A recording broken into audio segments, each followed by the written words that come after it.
Okay. Hello guys, good afternoon guys. Naata karon sa Sirao Garden, Busay, Cebu City. Ayan oh.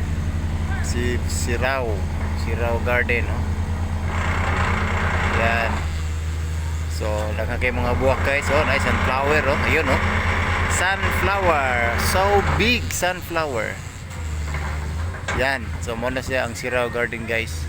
Pero nainganyo ko guys, tungod aning ilang gihimo karon diri oh sa project sa DPWH. Ayan. Kani ba oh? Oh, na nagbako mo ni siya ang dalan niya. So gamay kayang daan, di na magian. Di ka sa magian tungod ka nag landslide pag bagyong Tino. So sa bagyong Tino guys, di landslide siya mo ni nahitabo niya.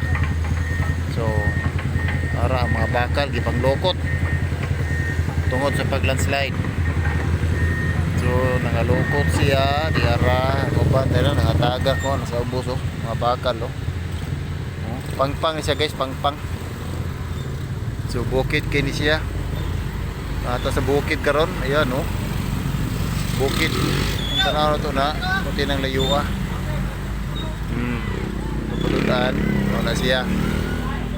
Okay, so layo kini siya, pangpang. So muna naitabo nila, muna gitrabaho karon sa DPWH. Pag bagyong Tino naglandslide siya, dili siya magian. Kanya kining dana guys, lusot ni siya pa doon dito sa Talamban, Cebu City. Pero pa ko kaagi diha, kay delikado kay dito sa Tumoy. Ayan oh, na yung mga Amerikano naglakaw. Lakaw sila.